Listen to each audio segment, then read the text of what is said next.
Assalamualaikum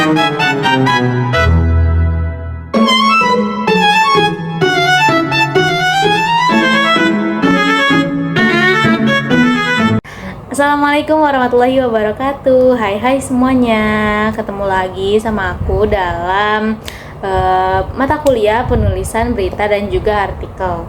Nah, di pertemuan kali ini kita itu ngebahas tentang cara penulisan jurnal ya untuk UAS ya. Nah, di pertemuan kali ini dalam penulisan jurnal ya atau teknis penulisan jurnal ilmiah itu ya, itu tuh ada beberapa tahap ya. Jadi yang pertama itu dalam memulai untuk menulis artikel atau jurnal itu harus tidak terlalu mudah, namun juga tidak terlalu gampang. Maksudnya di sini jadi harus ada tujuan, medianya, terus juga aturan yang mengikat, lalu fungsi. Nah, di fungsi ini itu terbagi, yaitu ada fungsi ilmiah, sosial, dan juga ekspresi. Lalu ada aspek penulisan. Nah, aspek ini ada 3, yaitu aspek isi, lalu bahasa, dan juga sajian. Nah, di sini juga ada ciri-ciri dalam artikel ilmiah ya. Yang pertama yaitu objek, lalu rasional, kritis, dan juga pembaharuan. Nah, proses penulisannya yaitu ada pra-penulisan, lalu penulisan, dan juga pasca penulisan. Nah, dalam pra-penulisan ini yaitu ada bahan tulisannya dan juga kerangkanya. Lalu yang kedua itu kan penulisan. Nah, ada draft tulisan dan juga anatominya. Dan yang ketiga pasca penulisan yaitu penyuntingan dan juga publikasinya. Di sini juga menjelaskan yaitu cara penulisannya ya di dalam jurnal atau artikel. Yang pertama yaitu bersifat universal atau mengacu pada bahasa yang menggunakan bahasa baku ya. Yang kedua yaitu gaya bahasa selingkung. Apa sih gaya bahasa selingkung itu? Nah, jadi gaya bahasa selingkung itu yang menggunakan sistematika penulisan, lalu cara merujuknya, cara menulis daftar rujukan, penyajian tabel, penyajian gambar, dan juga penulisan identitas penulis ya. Dan yang terakhir yaitu draft kasar tulisan atau tulisan yang yang benar-benar aslinya.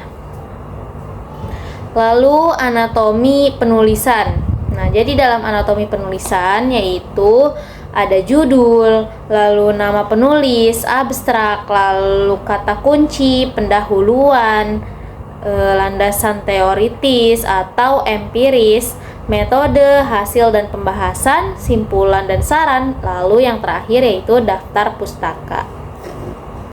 Pastinya ya kalian tahu kan biasanya kalau misalnya lagi ada tugas suruh bikin makalah, terus nyari materinya, pasti kalian nyari itu nggak jauh-jauh dari buku atau dari jurnal di internet kan.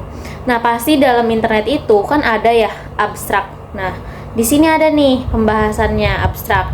Nah, jadi abstrak itu ada ringkasan dan padat tentang ide-ide yang paling penting.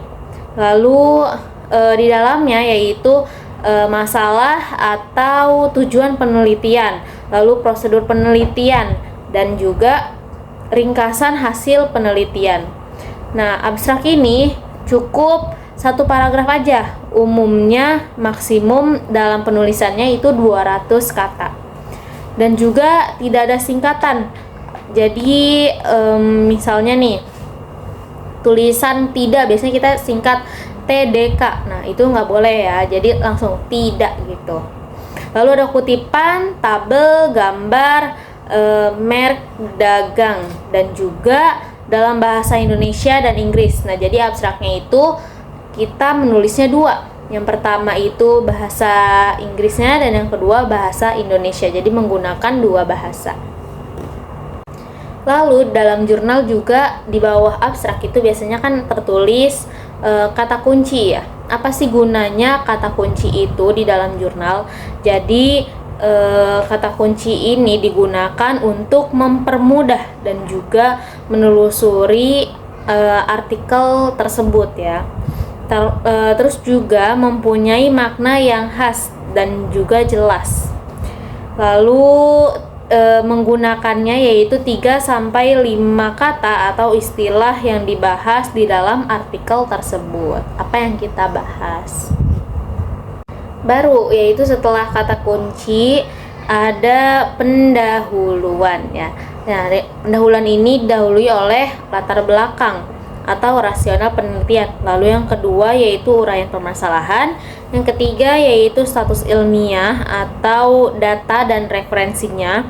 Dan yang ketiga pernyataan umum dan juga lalu wawasan rencana atau pemecahan masalah dan rumusan tujuan penelitian serta umumnya yaitu pendahuluan ini pembahasannya yaitu 3-4 paragraf. Oke teman-teman, setelah pendahuluan yaitu ada landasan teoris atau empiris, lalu metodologinya, hasil dan pembahasan. Setelah itu kesimpulan dan saran, lalu daftar pustaka, dan ya segitu cukup. Oke teman-teman, makasih semuanya.